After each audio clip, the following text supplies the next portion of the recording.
ਰਾਜ ਜੇ ਆਪਾਂ ਡੈਮੋਕ੍ਰੇਸੀ ਦੀ ਗੱਲ ਕਰਦੇ ਹਾਂ ਤਾਂ ਲੋਕਾਂ ਦਾ ਹੋਣਾ ਚਾਹੀਦਾ। ਇਹਦਾ ਵਿਰੋਧ ਵੀ ਕਰਾਂਗੇ, ਇਹਨੂੰ ਡਿਸਟਰੋਏ ਵੀ ਕਰਾਂਗੇ ਕਿ ਇੱਕ ਆਪਦਾ ਬਿਰਤਾਂਤ ਜਾਂ ਆਪਦਾ ਨੈਰੇਟਿਵ ਰਚਾਂਗੇ।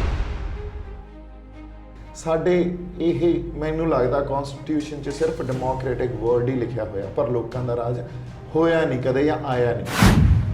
ਇੱਕ ਪਾਸੇ ਜਿੱਥੇ ਮੁਕਤਸਰ ਦਾ ਦੀਪ ਸਿੱਧੂ ਬੰਬੇ ਦੇ ਵਿੱਚ ਬੈਠਾ ਸਰਕਾਰ ਦੇ ਫੈਸਲਿਆਂ ਤੇ ਉਂਗਲੀਆਂ ਚੁੱਕ ਰਿਹਾ ਸੀ, ਦੂਜੇ ਪਾਸੇ ਮੋਗੇ ਦਾ ਸੋਨੂ ਸੂਦ ਵੀ ਉੱਥੇ ਜਿਹੜੇ ਮਜ਼ਦੂਰ ਨੇ ਉਹਨਾਂ ਦੀ ਮਦਦ ਦੇ ਲਈ ਹੱਥ ਅੱਗੇ ਵਧਾ ਰਿਹਾ ਸੀ। ਇਹ ਬੰਦਾ ਦੇਸ਼ ਦੀਆਂ ਨੀਤੀਆਂ ਦਾ ਵਿਰੋਧ ਕਰ ਰਿਹਾ, ਜਦੋਂ ਕਿ ਅਸੀਂ ਦੇਸ਼ ਦੀਆਂ ਨੀਤੀਆਂ ਦਾ ਵਿਰੋਧ ਨਹੀਂ ਕਰ ਰਹੇ ਹੁੰਦੇ, ਅਸੀਂ ਸਰਕਾਰ ਦੀਆਂ ਨੀਤੀਆਂ ਦਾ ਵਿਰੋਧ ਕਰ ਰਹੇ ਹੁੰਦੇ ਹਾਂ ਜਿਹੜੀ ਉਸ ਵੇਲੇ ਦੀ ਸਥਾਪਤੀ ਆ। ਕਿਸਾਨ ਦਾ ਜਿਹੜਾ ਆਰਡੀਨੈਂਸ ਲੈ ਕੇ ਆ ਰਹੇ ਆ, ਜਦੋਂ ਇੱਕੋ ਹੀ ਮੰਡੀ ਇੱਕੋ ਹੀ ਦੇਸ਼, ਅਸੀਂ ਉਹਦੇ ਖਿਲਾਫ ਬੋਲ ਰਹੇ ਹਾਂ। ਅਸੀਂ ਕਹਿ ਰਹੇ ਹਾਂ ਤੁਸੀਂ ਪ੍ਰਾਈਵੇਟਾਈਜੇਸ਼ਨ ਜਿੱਥੇ ਜਿੱਥੇ ਕੀਤੀ, ਜਿੱਥੇ ਜਿੱਥੇ ਜਿਹੜਾ ਫੀਲਡ ਕਮਰਸ਼ਲਾਈਜ਼ ਕੀਤਾ, ਉਸ ਫੀਲਡ 'ਚ ਲੋਕਾਂ ਦੇ ਹੱਥ 'ਚ ਕੁਝ ਨਹੀਂ ਰਿਹਾ ਤੇ ਸਾਨੂੰ ਹੁਣ ਕਾਰਪੋਰੇਟ ਵੀ ਸਾਡੇ ਸਿਰਾਂ ਤੇ ਪਾ ਦੋਗੇ। ਫਿਰ ਜਿਹੜਾ ਮੁਨਾਫਾ ਦੇਖਦੇ ਆ ਕਾਰਪੋਰੇਟ ਤਾਂ ਉਹਨਾਂ ਨੇ ਲੋਕ ਭਲਾਈ ਥੋੜੀ ਦੇਖਣੀ। ਜੇ ਤੁਸੀਂ ਬੋਲਦੇ ਹੋ ਤੁਹਾਡੇ ਤੇ ਡੰਡੇ ਵੀ ਭਰਾਉਂਦੇ ਆ, ਤੁਹਾਡੇ ਤੇ ਹੋਰ ਵੀ ਤਰ੍ਹਾਂ ਨਾਲ ਜ਼ੁਲਮ ਕੀਤਾ ਜਾਂਦਾ। ਮਹਿਸੂਸ ਕੀ ਕੀਤਾ ਕਿ ਕਿੰਨਾ ਕੁ ਲੋਕ ਪਰੇਸ਼ਾਨ ਨੇ ਸਾਡੀਆਂ ਸਰਕਾਰਾਂ ਤੋਂ, ਸਾਡੇ ਸਿਸਟਮ ਤੋਂ? ਜਿੱਥੇ ਕਿਤੇ ਮਾੜਾ ਮੋਟਾ ਵਿਰੋਧ ਹੋਵੇ ਚੱਕ ਲਓ ਅਗਲੇ ਨੂੰ ਤੇ ਪਾ ਦਿਓ ਪਰਚੇ, ਤੇ ਮੁੜ ਕੇ ਆਪਾਂ ਕਿਹੜਾ ਨਿਕਲਣ ਦੇਣਾ, ਤੇ ਅਦਾਲਤਾਂ ਵੀ ਨਾਲ ਮਿਲਾ ਲਈਆਂ।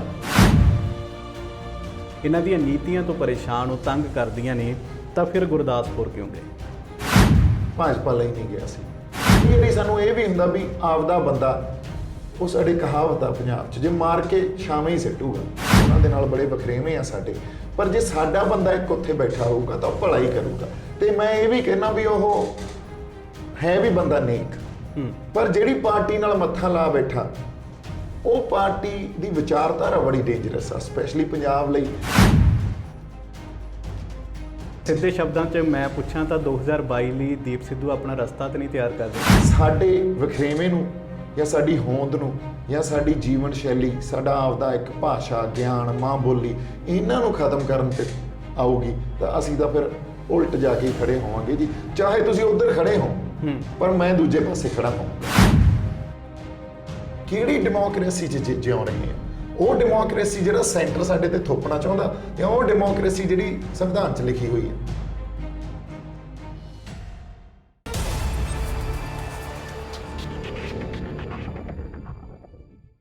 ਸਤਿ ਸ਼੍ਰੀ ਅਕਾਲ। ਪ੍ਰਾਈਮ ਏਸ਼ੀਆ ਟੀਵੀ ਦੇ ਨਾਲ ਤੁਸੀਂ ਬਣੇ ਹੋਏ ਹੋ, ਮੈਂ ਹਾਂ ਸੁਖ ਸੋਹਲ। ਅੱਜ ਸਾਡੇ ਦੇਸ਼ ਦੇ ਵਿੱਚ ਜਿਸ ਤਰੀਕੇ ਦਾ ਮਾਹੌਲ ਬਣਿਆ ਹੋਇਆ ਹੈ, ਉਸ ਮਾਹੌਲ ਨੇ ਸਾਡੇ ਕਲਾਕਾਰਾਂ ਨੂੰ, ਅਦਾਕਾਰਾਂ ਨੂੰ ਵੀ ਦੋ ਹਿੱਸਿਆਂ ਦੇ ਵਿੱਚ ਵੰਡ ਦਿੱਤਾ ਹੈ। ਇੱਕ ਹਿੱਸਾ ਉਹ ਜਿਹੜੇ ਕਲਾਕਾਰ ਸਰਕਾਰ ਦਾ ਪੱਖ ਪੂਰਦੇ ਨੇ, ਤੇ ਦੂਸਰਾ ਪੱਖ ਉਹ ਜਿੱਥੇ ਕਲਾਕਾਰ ਤੇ ਸਾਡੇ ਅਦਾਕਾਰ ਲੋਕ ਹੱਕਾਂ ਦੀ ਗੱਲ ਕਰਦੇ ਹੋਏ ਸਰਕਾਰ ਦੇ ਦੂਸਰੇ ਪਾਸੇ ਜਾ ਖੜ੍ਹਦੇ ਨੇ। ਸੋ ਅੱਜ ਇਸ ਪ੍ਰੋਗਰਾਮ ਦੇ ਵਿੱਚ ਵੀ ਅਸੀਂ ਜਿਸ ਅਦਾਕਾਰ ਕਲਾਕਾਰ ਦੇ ਨਾਲ ਤੁਹਾਡੀ ਮੁਲਾਕਾਤ ਕਰਵਾ ਰਹੇ ਹਾਂ, ਪਿਛਲੇ ਕੁਝ ਮਹੀਨਿਆਂ ਤੋਂ ਤੁਸੀਂ ਸੋਸ਼ਲ ਮੀਡੀਆ ਦੇ ਉੱਤੇ ਜਾਂ ਫਿਰ ਜਨਤਕ ਪਲੇਟਫਾਰਮਾਂ ਦੇ ਉੱਪਰ ਸਰਕਾਰ ਦੇ ਗਲਤ ਫੈਸਲਿਆਂ ਦੇ ਉੱਤੇ ਉਂਗਲ ਉਠਾਉਂਦਿਆਂ ਇਹਨਾਂ ਨੂੰ ਬੜੇ ਜ਼ੋਰਾਂ ਸ਼ੋਰਾਂ ਦੇ ਨਾਲ ਦੇਖਿਆ ਹੋਵੇਗਾ। ਸੋ ਮੈਂ ਗੱਲ ਕਰ ਰਿਹਾ ਪੰਜਾਬੀ ਅਦਾਕਾਰ ਦੀਪ ਸਿੱਧੂ ਹੋਣਾ ਦੀ। ਉਹਨਾਂ ਦਾ ਸਵਾਗਤ ਕਰਦੇ ਹਾਂ। ਬਾਈ ਸਤਿ ਸ਼੍ਰੀ ਅਕਾਲ। ਸਤਿ ਸ਼੍ਰੀ ਅਕਾਲ ਬਾਈ ਜੀ, ਕੀ ਹਾਲ ਹੈ? ਸੋ ਬਹੁਤ ਵਧੀਆ ਸਵਾਗਤ ਹੈ ਪਹਿਲਾਂ ਤਾਂ ਬੰਬੇ ਤੋਂ ਪੰਜਾਬ ਪਹੁੰਚਣ ਦੇ ਉੱਤੇ ਤੁਹਾਡਾ। ਥੈਂਕ ਯੂ ਜੀ। ਲੋਕਡਾਊਨ ਦੇ ਦੌਰਾਨ, ਕਰਫਿਊ ਦੇ ਦੌਰਾਨ ਅਸੀਂ ਦੇਖਦੇ ਰਹੇ ਕਿ ਦੋ ਲੋਕਾਂ ਦਾ ਪੰਜਾਬ ਦੇ ਲੋਕਾਂ ਨੂੰ ਲਾਈਵ ਆਉਣ ਦਾ ਇੰਤਜ਼ਾਰ ਹੁੰਦਾ ਸੀ। ਇੱਕ ਤਾਂ ਪਹਿਲਾਂ ਦੇਸ਼ ਦੇ ਪ੍ਰਧਾਨ ਮੰਤਰੀ ਨਰਿੰਦਰ ਮੋਦੀ, ਤੇ ਉਸ ਤੋਂ ਬਾਅਦ ਦੀਪ ਸਿੱਧੂ ਦਾ ਇੰਤਜ਼ਾਰ ਹੁੰਦਾ ਸੀ ਕਿ ਜਿਹੜੇ ਫੈਸਲੇ ਸਾਡੇ ਤੇ ਲਗਾਏ ਗਏ ਨੇ, ਦੀਪ ਸਿੱਧੂ ਹੁਣੇ ਦੇ ਇਹਨਾਂ ਬਾਰੇ ਕੀ ਵਿਚਾਰ ਨੇ। ਸੋ ਉਹ ਕਿਵੇਂ ਤੁਸੀਂ ਉਸ ਪੂਰੇ ਮਸਲੇ ਦੇ ਉੱਤੇ ਬੋਲਣ ਦਾ ਸੋਚਿਆ? ਕਿਉਂਕਿ ਪਹਿਲਾਂ ਬਹੁਤ ਘੱਟ ਅਸੀਂ ਦੇਖਿਆ ਸੀ ਕਿ ਇਸ ਵੱਡੇ ਲੈਵਲ ਦੇ ਉੱਤੇ ਤੁਸੀਂ ਸਰਕਾਰ ਦੇ ਫੈਸਲਿਆਂ ਦੀ ਨੁਕਤਾਚੀਨੀ ਕਰਦੇ ਸੀ, ਚਾਹੇ ਉਹ ਭਾਂਡੇ ਖੜਕਾਉਣ ਨੂੰ ਲੈ ਕੇ ਹੋਵੇ ਜਾਂ ਫਿਰ ਜਿਹੜਾ ਦੀਵੇ ਬਾਲਣ ਨੂੰ ਲੈ ਕੇ ਹੋਵੇ। ਕੀ ਸੋਚ ਕੀ ਸੀ ਮਨ ਦੇ ਵਿੱਚ ਉਸ ਵੇਲੇ? ਸੋਚ ਜੀ, ਮੈਂ ਪਿਛਲੇ ਕਾਫੀ ਅਰਸੇ ਤੋਂ ਆਪਦੇ ਆਪ ਨੂੰ ਪੋਲੀਟੀਕਲ ਇੱਕ ਜਿਹੜਾ ਸਾਡੀ ਇਹ ਸਿਚੁਏਸ਼ਨ ਆ ਸਾਡੇ ਦੇਸ਼ ਦੀ ਬਣੀ ਹੋਈ ਆ, ਪੰਜਾਬ ਦੀ ਖਾਸ ਕਰਕੇ ਬਣੀ ਹੋਈ, ਉਦੋਂ ਦੂਰ ਰੱਖਿਆ ਹੋਇਆ ਸੀ ਕਿਉਂਕਿ ਮੈਂ ਰਿਹਾ ਵੀ ਜ਼ਿਆਦਾ ਇੱਥੇ ਨਹੀਂ ਆ ਤੇ ਬਿਜ਼ੀ ਸੀ ਐਂਟਰਟੇਨਮੈਂਟ ਫੀਲਡ 'ਚ ਜਾਂ ਆਪਦੀਆਂ ਫਿਲਮਾਂ ਬਣਾਉਣ 'ਚ।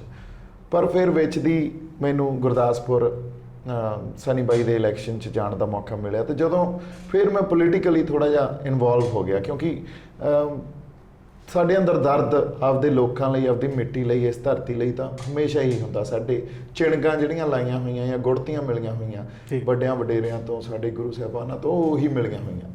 ਸੋ ਬਾਹਲੀ ਦੇਰ ਅਸੀਂ ਆਪਦੇ ਆਪ ਨੂੰ ਪਾਸੇ ਨਹੀਂ ਰੱਖ ਸਕਦੇ। ਕਿਤੇ ਨਾ ਕਿਤੇ ਜਾ ਕੇ ਉਹ ਭਰਮ ਵੀ ਟੁੱਟਦਾ ਸਾਡਾ ਵੀ ਸਭ ਕੁਝ ਠੀਕ ਹੋ ਰਿਹਾ, ਕਿਉਂਕਿ ਸਭ ਕੁਝ ਠੀਕ ਨਹੀਂ ਹੋ ਰਿਹਾ।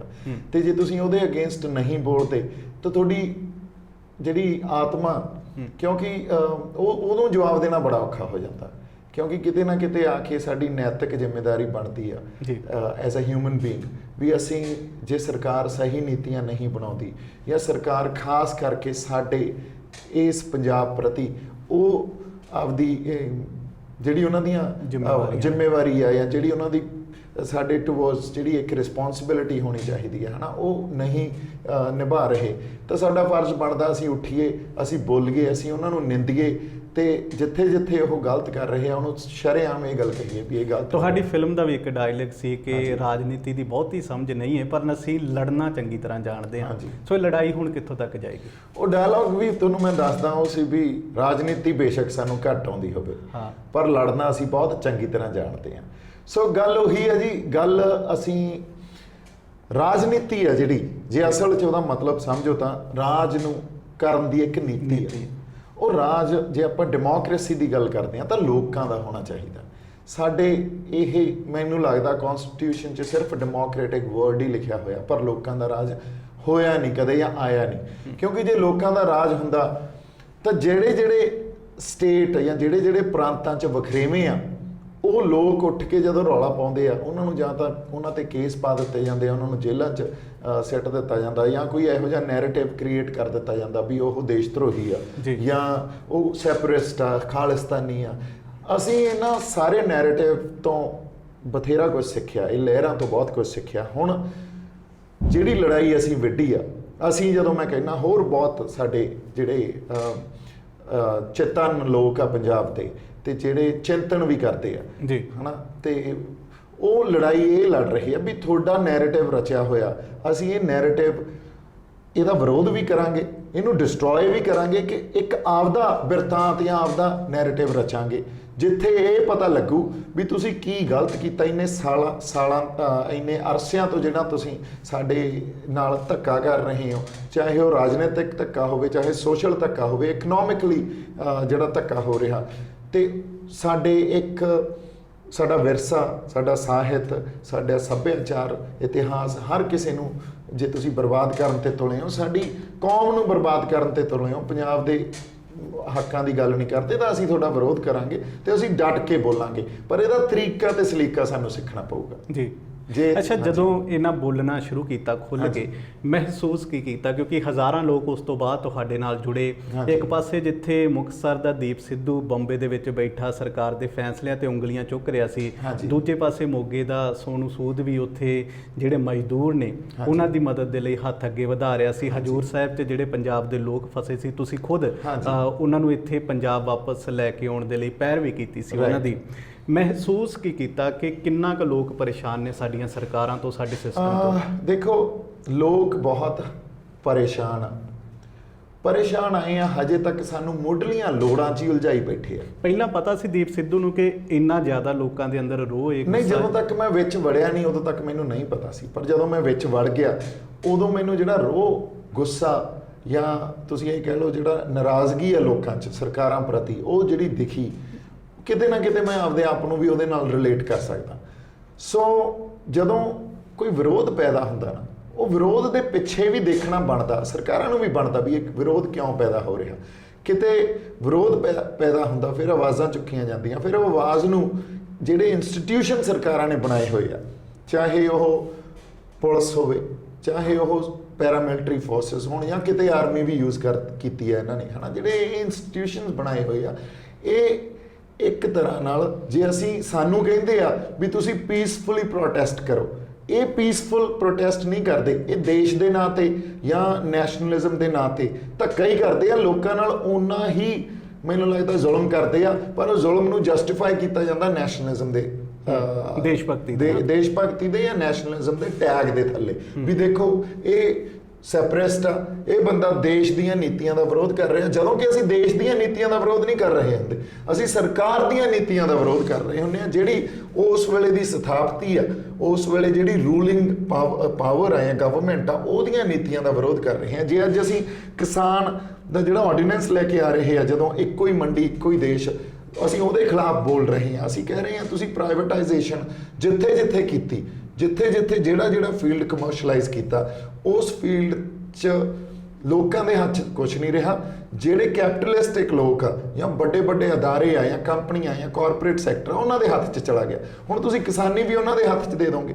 ਪਹਿਲਾਂ ਤੁਸੀਂ ਕਿਸਾਨੀ ਨੂੰ, ਕਿਉਂਕਿ ਕਿਸਾਨੀ ਜਾਂ ਖੇਤੀਬਾੜੀ ਜਾਂ ਐਗਰੀਕਲਚਰਲ ਫੀਲਡ ਹੈ ਨਾ ਜਿਹੜਾ, ਜਾਂ ਇੰਡਸਟਰੀ ਆ, ਇਹ ਬਿਨਾਂ ਸਬਸਿਡੀ ਤੋਂ ਸਰਵਾਈਵ ਨਹੀਂ ਹੋ ਸਕਦਾ। ਆਲ ਓਵਰ ਦਾ ਵਰਲਡ ਦੇਖੋ, ਤੁਸੀਂ ਅਮਰੀਕਾ 'ਚ ਦੇਖ ਲਓ, ਚਾਹੇ ਇੱਧਰ ਆਸਟ੍ਰੇਲੀਆ, ਨਿਊਜ਼ੀਲੈਂਡ, ਕਿਤੇ ਜਿੱਥੇ ਐਗਰੀਕਲਚਰਲ ਇੰਡਸਟਰੀ ਸਰਵਾਈਵ ਕਰ ਰਹੀ ਆ, ਉਹ ਸਬਸਿਡਾਈਜ਼ਡ ਆ ਜੀ। ਸਾਨੂੰ ਤੁਸੀਂ ਸਬਸਿਡਾਈਜ਼ਡ ਵੀ ਨਹੀਂ ਕਰਦੇ, ਤੇ ਸਾਨੂੰ ਹੁਣ ਕਾਰਪੋਰੇਟ ਵੀ ਸਾਡੇ ਸਿਰਾਂ ਤੇ ਪਾ ਦੋਗੇ। ਫਿਰ ਜਿਹੜਾ ਮੁਨਾਫਾ ਦੇਖਦੇ ਆ ਕਾਰਪੋਰੇਟ, ਤਾਂ ਉਹਨਾਂ ਨੇ ਲੋਕ ਭਲਾਈ ਥੋੜੀ ਦੇਖਣੀ ਹੈ। ਮੁਨਾਫਾ ਤੇ ਲੋਕ ਭਲਾਈ ਤਾਂ ਦੋ ਵੱਖਰੀਆਂ ਗੱਲਾਂ, ਆਪੋਜ਼ਿਟ ਆ ਇੱਕ ਦੂਜੇ ਦੇ। ਇਹ ਗੱਲ ਜੇ ਸਿੰਪਲ ਸਿੱਧੇ ਤੌਰ ਤੇ ਇਹਨਾਂ ਨੂੰ ਸਮਝ ਨਹੀਂ ਆ ਰਹੀ, ਫਿਰ ਇਹ ਨੀਤੀ ਦੇ ਖਿਲਾਫ ਬੋਲਣਾ ਪਊ। ਕੱਲ ਦੀਆਂ ਤਸਵੀਰਾਂ ਦੇਖੀਆਂ ਤੁਸੀਂ ਹਰਿਆਣੇ ਦੇ ਵਿੱਚ ਜੋ ਕੁਝ ਹੋਇਆ ਕਿਸਾਨਾਂ ਦੇ ਨਾਲ। ਹਾਂਜੀ, ਉਹੀ ਗੱਲ ਮੈਂ ਤੁਹਾਨੂੰ ਦੱਸੀ ਜਾਂਦਾ ਨਾ, ਜੇ ਤੁਸੀਂ ਬੋਲਦੇ ਹੋ, ਤੁਹਾਡੇ ਤੇ ਡੰਡੇ ਵੀ ਭਰਾਉਂਦੇ ਆ, ਤੁਹਾਡੇ ਤੇ ਹੋਰ ਵੀ ਤਰ੍ਹਾਂ ਨਾਲ ਜ਼ੁਲਮ ਕੀਤਾ ਜਾਂਦਾ। ਜਿਹੜੇ ਇੰਸਟੀਟਿਊਸ਼ਨ ਮੈਂ ਗੱਲ ਕਰ ਰਿਹਾ, ਉਹ ਇੰਸਟੀਟਿਊਸ਼ਨ ਇੱਕ ਤਾਂ ਹੁੰਦਾ ਨਿਆਂ ਲਈ ਆਪਾਂ ਕੁਝ ਇੰਸਟੀਟਿਊਸ਼ਨ ਪੈਦਾ ਕਰੀਏ ਵੀ ਇਹ ਲੋਕ ਨਿਆਂ ਦੇਊਗਾ, ਇੱਕ ਹੁੰਦਾ ਸਟੇਟ ਨੂੰ ਹੋਰ ਸਟਰੋਂਗ ਕਰਨ ਵਾਸਤੇ ਆਪਾਂ ਇੰਸਟੀਟਿਊਸ਼ਨ ਘੜੀਏ ਜੀ। ਇਹਨਾਂ ਦਾ ਜਿਹੜਾ ਨਜ਼ਰੀਆ ਸਰਕਾਰਾਂ ਦਾ, ਉਹ ਸਟੇਟ ਨੂੰ ਸਟਰੋਂਗ ਕਰਨ ਵਾਸਤੇ ਇਹਨਾਂ ਨੇ ਪੁਲਿਸ ਫੋਰਸ, ਤੁਸੀਂ ਥਾਣੇ ਦੇਖ ਲਓ, ਅੱਜ ਤੋਂ 15 ਸਾਲ ਪਿੱਛੇ ਜਾ ਵੜੋ, ਕਿੰਨੇ ਕੁ ਥਾਣੇ ਹੁੰਦੇ ਸੀ, ਹੁਣ ਦੇਖ ਲਓ ਮੋੜ ਤੇ ਹਰ ਨੁੱਕੜ ਤੇ ਤੁਹਾਨੂੰ ਕੋਈ ਚੌਂਕੀ ਜਾਂ ਥਾਣਾ ਮਿਲ ਜੂਗਾ, ਕਿਉਂਕਿ ਸਟੇਟ ਨੂੰ ਸਟਰੋਂਗ ਕਰ ਰਹੀਆਂ ਇਹ ਫੋਰਸਸ। ਪਰ ਐਕਚੁਅਲੀ ਹੋਣਾ ਕੀ ਚਾਹੀਦਾ, ਇਹ ਜਿਹੜੀ ਇੰਸਟੀਟਿਊਸ਼ਨਸ ਆ, ਇਹ ਐਜੂਕੇਸ਼ਨਲ ਇੰਸਟੀਟਿਊਸ਼ਨਸ ਆ, ਉਹ ਐਜੂਕੇਸ਼ਨ ਲਈ ਹੀ ਬਣਾਏ ਜਾਣੇ ਚਾਹੀਦੇ, ਨਾ ਕਿ ਜੋ ਇਹਨਾਂ ਦੀ ਵਿਚਾਰਧਾਰਾ, ਜਿਹੜੀ ਰੂਲਿੰਗ ਪਾਰਟੀ ਆ, ਜਿਵੇਂ ਮੈਂ ਕਹਿੰਦਾ ਹੁੰਦਾ ਕਾਂਗਰਸ ਤੇ ਬੀਜੇਪੀ ਤਾਂ ਇੱਕ ਸਿਰਫ ਪੋਲੀਟੀਕਲ ਫਰੰਟ ਆ, ਉਹਨਾਂ ਦੀ ਕਿਤੇ ਨਾ ਕਿਤੇ ਵਿਚਾਰਧਾਰਾ ਇੱਕ ਜਿਹੜੀ ਨੇਸ਼ਨ ਘੜਨ ਦੀ ਹੈ ਨਾ, ਨੇਸ਼ਨ ਘੜਨ ਦੀ, ਉਹ ਵਿਚਾਰਧਾਰਾ ਦੇ ਨਾਲ ਹੀ ਐਜੂਕੇਸ਼ਨ ਦਿੰਦੇ ਆ ਸਾਨੂੰ। ਉਸੇ ਵਿਚਾਰਧਾਰਾ ਦੇ ਨਾਲ ਇਹ ਸਾਰੇ ਇੰਸਟੀਟਿਊਸ਼ਨ ਕ੍ਰੀਏਟ ਕਰਦੇ ਵੀ ਜਿੱਥੇ ਕਿਤੇ ਮਾੜਾ ਮੋਟਾ ਵਿਰੋਧ ਹੋਵੇ, ਚੱਕ ਲਓ ਅਗਲੇ ਨੂੰ ਤੇ ਪਾ ਦਿਓ ਪਰਚੇ, ਤੇ ਮੁੜ ਕੇ ਆਪਾਂ ਕਿਹੜਾ ਨਿਕਲਣ ਦੇਣਾ। ਤੇ ਅਦਾਲਤਾਂ ਵੀ ਨਾਲ ਮਿਲਾ ਲਈਆਂ। ਜਿਹੜੇ ਇੰਸਟੀਟਿਊਸ਼ਨ ਦੀ ਆਪਾਂ ਕਦੇ ਗੱਲ ਕਰਦੇ ਸੀ ਵੀ ਸਾਨੂੰ ਨਿਆਂ ਮਿਲ ਜੂਗਾ, ਚਾਹੇ ਸੁਪਰੀਮ ਕੋਰਟ ਆ, ਚਾਹੇ CBI ਆ, ਚਾਹੇ ਇਲੈਕਸ਼ਨ ਕਮਿਸ਼ਨ ਆ, ਜਾਂ ਹੋਰ ਇਹੋ ਜਿਹੇ ਅਦਾਰੇ ਆ ਜਿੱਥੋਂ ਅਸੀਂ ਨਿਆਂ ਦੀ ਆਸ ਰੱਖਦੇ ਸੀ, ਕਿਸੇ ਨਾ ਕਿਸੇ ਹੱਦ ਤੱਕ ਹਰ ਇਸ ਇਨਸਾਨ ਦੀ, ਇਸ ਇੰਡੀਆ ਦੀ ਧਰਤੀ ਤੇ ਵਸਦੇ ਹੋਏ, ਉਹਨਾਂ ਦੀ ਉਹ ਟੁੱਟੀ ਆ ਜੀ, ਉਹ ਆਸ ਟੁੱਟੀ ਆ ਨਿਆਂ ਦੇ ਪ੍ਰਤੀ। ਮੈਂ ਜਿਹੜਾ ਸਵਾਲ ਅਗਲਾ ਕਰਨਾ, ਵੈਸੇ ਇਸ ਸਵਾਲ ਬਾਰੇ ਸਫਾਈ ਬਹੁਤ ਵਾਰ ਦੀਪ ਸਿੱਧੂ ਦੇ ਚੁੱਕਿਆ, ਪਰ ਲੋਕ ਅਜੇ ਵੀ ਕਹਿੰਦੇ ਨੇ ਕਿ ਜੇਕਰ ਤੁਸੀਂ ਇੰਨਾ ਹੀ, ਜਿਹੜੀਆਂ ਭਾਜਪਾ ਦੀ ਗੱਲ ਤੁਸੀਂ ਖਾਸ ਕਰਕੇ ਕੀਤੀ, ਕਾਂਗਰਸ ਪਾਰਟੀ ਦੀ ਕੀਤੀ, ਕਿ ਇਹਨਾਂ ਦੀਆਂ ਨੀਤੀਆਂ ਤੋਂ ਪਰੇਸ਼ਾਨ ਹੋ, ਤੰਗ ਕਰਦੀਆਂ ਨੇ, ਤਾਂ ਫਿਰ ਗੁਰਦਾਸਪੁਰ ਕਿਉਂ ਗਏ? ਇਹ ਗੱਲ ਬਿਲਕੁਲ ਠੀਕ ਹੈ ਜੀ ਤੁਹਾਡੀ। ਇਹ ਨਾਰਾਜ਼ਗੀ, ਗੁੱਸਾ ਜਾਂ ਸਵਾਲ ਵੀ ਬੜਾ ਜਾਇਜ਼ ਆ, ਪਰ ਗੱਲ ਆਏ ਆ ਵੀ ਜਦੋਂ ਤੱਕ, ਪਹਿਲੀ ਗੱਲ ਤਾਂ ਉੱਥੇ ਮੈਂ ਗਿਆ ਭਾਜਪਾ ਲਈ ਨਹੀਂ ਗਿਆ ਸੀ। ਮੇਰਾ ਪਿਆਰ ਆ ਸਨੀ ਬਾਈ ਨਾਲ, ਉਹਨਾਂ ਨੇ ਮੈਨੂੰ ਕਿਹਾ ਵੀ ਆਪਾਂ ਇਲੈਕਸ਼ਨ ਲੜ ਰਹੇ ਹਾਂ ਤੇ ਤੂੰ ਮੇਰੇ ਨਾਲ ਚੱਲ। ਤੇ ਆਪਣੇ 'ਚ ਆਮ ਤੌਰ ਤੇ ਪੰਜਾਬੀਆਂ 'ਚ ਇਹ ਆਦਤ ਹੁੰਦੀ ਆ ਵੀ ਅਸੀਂ ਖੜ ਜਾਂਦੇ ਹਾਂ ਨਾਲ, ਫਿਰ ਅਸੀਂ ਕਹਿੰਦੇ ਚਲੋ ਯਾਰ ਅਸੀਂ ਖੜੇ ਹਾਂ, ਚੰਗਾ ਮਾੜਾ ਹੁਣ ਤੁਸੀਂ ਕਰ ਰਹੇ ਹੋ। ਪਰ ਕਈ ਵਾਰੀ ਸਾਨੂੰ ਇਹ ਵੀ ਹੁੰਦਾ ਵੀ ਆਪਦਾ ਬੰਦਾ, ਉਹ ਸਾਡੇ ਕਹਾਵਤ ਆ ਪੰਜਾਬ 'ਚ, ਜੇ ਮਾਰ ਕੇ ਛਾਵੇਂ ਹੀ ਸਿੱਟੂਗਾ, ਹਨਾ। ਚਲੋ ਚਾਹੇ ਪਾਰਟੀ ਦੇ ਸਿਧਾਂਤਾਂ ਨਾਲ ਅਸੀਂ ਨਹੀਂ ਸਹਿਮਤ ਹੁੰਦੇ ਜਾਂ ਉਹਨਾਂ ਦੇ ਨਾਲ ਬੜੇ ਵਖਰੇਵੇਂ ਆ ਸਾਡੇ, ਪਰ ਜੇ ਸਾਡਾ ਬੰਦਾ ਇੱਕ ਉੱਥੇ ਬੈਠਾ ਹੋਊਗਾ ਤਾਂ ਉਹ ਭਲਾਈ ਕਰੂਗਾ। ਤੇ ਮੈਂ ਇਹ ਵੀ ਕਹਿਣਾ ਵੀ ਉਹ ਹੈ ਵੀ ਬੰਦਾ ਨੇਕ, ਪਰ ਜਿਹੜੀ ਪਾਰਟੀ ਨਾਲ ਮੱਥਾ ਲਾ ਬੈਠਾ, ਉਹ ਪਾਰਟੀ ਦੀ ਵਿਚਾਰਧਾਰਾ ਬੜੀ ਡੇਂਜਰਸ ਆ, ਸਪੈਸ਼ਲੀ ਪੰਜਾਬ ਲਈ, ਮੇਰੀ ਧਰਤੀ ਲਈ ਬੜੀ ਡੇਂਜਰਸ ਆ। ਸੋ ਉੱਥੇ ਮੈਂ ਗਿਆ ਸੀ ਸਨੀ ਦਿਓਲ ਲਈ, ਪਰ ਜਦੋਂ ਮੈਂ ਵਿੱਚ ਵੜ ਕੇ, ਹਾਲਾਂਕਿ ਉੱਥੇ ਵੀ ਮੇਰੀ ਉਹਨਾਂ ਨਾਲ ਨਹੀਂ ਬਣੀ, ਉਸ ਪਾਰਟੀ ਨਾਲ ਨਹੀਂ ਬਣੀ, ਬਹੁਤ ਤਰ੍ਹਾਂ ਦੇ ਨਾਲ ਮੇਰੀ ਉਹਨਾਂ ਨਾਲ ਜਮਾਂ ਐ ਫਸਦੀ ਸੀ ਗੱਲ।